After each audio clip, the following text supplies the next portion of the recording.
তার মানে আমার স্বামী হলো সব থেকে বড় নিয়ামত, আর স্বামী আমার জাঙ্গে মাথা দিয়ে শুয়ে আছে, আমার ওপরে রাজি আছে। এবং রসুলের সাহাবী, আমি মনে মনে ভাবছিলাম আমার মতো ধনী মেয়ে, আমার মতো সুন্দরী মেয়ে, আমার মতো জান্নাতি মেয়ে কেউ নাই। যেহেতু আমার জেগে মাথা দিয়ে আমার স্বামী আরাম করছে, এটা যখনই আমি মনে মনে করছিলাম, এমন সময় আমার মাথায় কে যেন আঘাত দিয়ে বলছে, হতভাগী, তোর কি মনে পড়ে না আজকে যে স্বামীর চেহারা দেখে নিজেকে গর্বিত হয়েছিস, কালকে তোকে একা কবরে নীরব নগরে রাখা হবে, সেদিন স্বামী তোর সঙ্গে ঢুকবে না রে। যে স্বামীকে নিয়ে তুই গর্বিত, একটি বার ভেবে দেখ। ফাতেমা রাদিয়াল্লাহু তাআলা আনহা মারা গেলেন, হযরতে আলী এত ভালোবাসতেন, কবরের কাছে গিয়ে চিৎকার মারছে, ফাতিমা ফাতিমা ফাতিমা ফাতিমা। তখন আলী থাকতে না পেরে বলল, হাজার ডাকে আলী হয়ে পাগল পারা, ফাতেমা তুমি দাও না সারা, নিত্য এসে জানাই সালাম, দাওনি জবাব হে জহুরা। তোমাকে কত ভালোবেসেছি বিবি রে।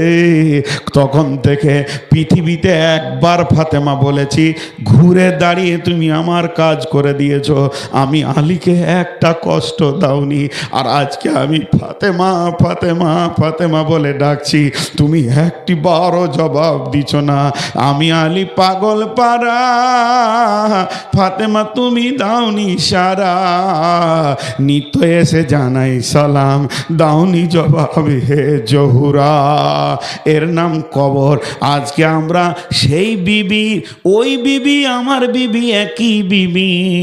আমার আল্লাহ বলছেন, তোদের মালের প্রাচুর্য কবর থেকে তোদেরকে গাফেল করে দিয়েছে রে। আর সাহাবীরা ভোগকে সামনে রেখে কবরের ভয়ে কেঁদেছে, সাহাবিয়া মেয়েরাও ভোগকে সামনে রেখে কবরের ভয়ে কেঁদেছে। আর আমরা মদের বোতল হাতে, তাসের ঝাল হাতে, তারপরও একবারও কবর মনে পড়ে না। আল্লাহ বলছেন, কাল্লা সায়ালামুন, নিশ্চয়ই তোরা একদিন জানতে পারবি। সুম্মা কাল্লা সায়ালামুন, আর একবার বলছি, তোরা নিশ্চয়ই একদিন জানতে পারবি।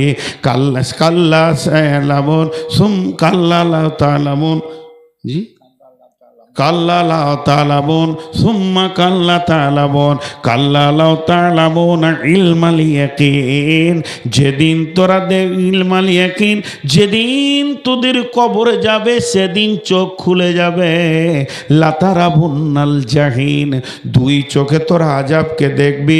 সুম্মা লাতারাবুন্নাহা আইনাল ইয়াকিন, তখন তোদের চোখের দেখা আযাব তোদের ইয়াকিনকে, ঈমানকে বাড়িয়ে দেবে। আর কোনো লাভ হবে না, হবে না, হবে না, হবে না। এর নাম কবর। যাওয়ার আগে ভাবতে হবে, ওখানে পৌঁছিয়ে ভেবে কোনো লাভ হবে না। ভাইরা আমার, বন্ধুরা আমার, আমি আপনাদের সামনে শুধু একটা কথা তখন থেকে বকতে আছি, কবর। আজ আমরা শেষ হয়ে গেছি, পৃথিবীর প্রাচুর্য আমাদেরকে শেষ করে দিয়েছে। উঠাউঠি করিয়েন না, যে কটা লোক বসে আছেন আর একটু সবর করেন, দু চারটি কথা বলে শেষ করবো ইনশাআল্লাহ। জি, অত্যাধিক শীতে যে আপনারা বসে আছেন, ধন্যবাদ। আল্লাহ তাবারাক ওয়া তাআলা আমাদেরকে প্রত্যেককে কবরের সওয়াল জবকে আসান করে দেন, মাফ করে দেন, আমিন বলেন। আল্লাহ আমাদের মা বাপ ভাই বোন যত কালেমাওয়ালা কবরে চলে গেছেন, তোমার আদালতে যদি বাঁধা পড়ে থাকে, আল্লাহ তুমি মাফ করে দাও। জি, এর নাম কবর। মা বোন যে কটাই আপনারা আছেন, একটু ধ্যান দিয়ে শুনেন, কবর কত কঠিন জায়গা। কেউ কারোর সঙ্গী হবে না, একা একা একা একা নীরব নগর। একটু আগিয়ে যাই, বিশ্বনবী বলছেন, যখন মাইয়াতকে কবরে রাখা হবে, আতাহু মালাকানে, তখন দুইজন ফেরেশতা এসে তাদেরকে প্রশ্ন করবে, মান রব্বুকা মা দীনুকা ও মান নবিয়ুকা, তোমার রবকে, তোমার দিন কি, তোমার নবী কি। যে লোকটা ঠিক ঠিক উত্তর দেবে রব্বি আল্লাহ দীনুল ইসলাম, নবী মুহাম্মাদুর রাসূলুল্লাহ সাল্লাল্লাহু আলাইহি ওয়াসাল্লাম, আল্লাহ বলবেন আমার বান্দা সত্য বলেছে, কাদ সাদ্দাক্তা, এই বান্দার জন্য সমস্ত জান্নাতের ফ্যাসিলিটি দিয়ে দাও। এরপরে এত উত্তর দেওয়ার পরেও জাহান্নামের দরজাটা খুলিয়ে দেওয়া হবে। আগুন একে অপরে ছিঁড়াছিঁড়ি করছে, লড়ালড়ি করছে, ওই জাহান্নামের দরজাটা খুলে দেওয়া হবে এবং কবরবাসীকে বলা হবে, ও কবরবাসী, এক নজর জাহান্নামটা তুমি দেখে লাও। জাহান্নামটা দেখানোর পর বলা হবে, কবরবাসী রে, তোমার রব তোমাকে দয়া করেছে, মাফ করেছে, এই রকম জাহান্নাম থেকে তোমাকে বাঁচিয়েছে, এখন তুমি চিরনিদ্রায় থাকবে জান্নাতি ঘুমে।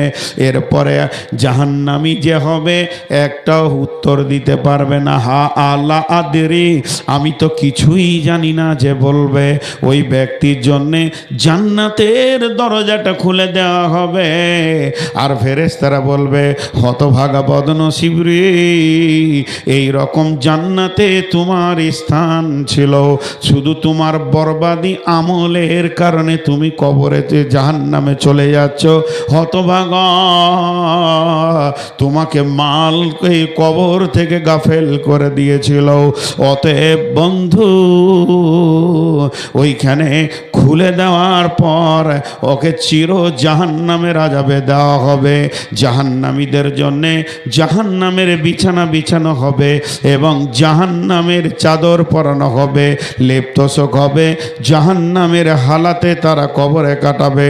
আর জান্নাতি যারা হবে, আল্লাহর নবী বলেছেন, তাকে বলা হবে, নম কাও নমে উরুসাক, তুমি ঘুমাও যেমন নতুন দুলহা দুলহি বাসর ঘরে আনন্দ করে, ওই রকম তুমি ঘুমাও। আজীব ব্যাপার। এখানে আবার প্রশ্ন চলে এলো, বেঈমানরা যে প্রশ্ন কত করে। জি, জাহান্নামীরা জাহান্নামে চলে গেল, তাদের আযাব শুরু হয়ে গেল, কিন্তু যারা জান্নাতি তাদেরকে বলা হবে, তোমরা যেমন বাসর ঘরে নতুন দুলহা দুলহি সই ওই রকম শুয়ে যাও। আচ্ছা, দুলহা দুলহি বাসর ঘরে সই, ওদেরকে যে ঘরটা দেয়া হয়, বিয়ে ঘরে 1000 লোক থাকলো, ওই ঘরে ডিস্টার্ব কেউ, জোরে বলেন, কেউ করে না। তো হে কবরবাসী, তোমাকে ডিস্টার্ব কেউ করবে না। 2 নম্বর, তুমি আনন্দ চিত্তে থাকো, তুমি ভালোভাবে থাকো, তোমার কোনো টেনশন নাই। কিন্তু প্রশ্নটা কি জানেন, একটা ঘরকে ফুল দিয়ে সাজিয়ে দেয়া হলো, গোটা ঘরটা লাইটিং আর ফুলে সাজিয়ে শেষ করে দেয়া হলো, কিন্তু মেয়ে নাই, ওটা কি বাসর ঘর হবে? গোটা ঘরটা ফুল দিয়ে সাজিয়ে দেয়া হলো, মেয়ে আছে, ছেলে নাই, ওটা কি বাসর ঘর হবে? এই দুটো থাকতেই হবে, জোড়া ঢুকবে তবেই তার নাম বাসর ঘর। তাহলে আমি যদি কবরে ঢুকি, ওখানে একটা মেয়ে ঢুকতে হবে, এটা একটা প্রশ্ন। নাহলে বাসর ঘর আল্লাহ রসুল বললেন কেন? বাসর ঘরের প্রথম শর্ত আছে, ফুল নাই, লাইট নাই, লেপ নাই, তোষক নাই।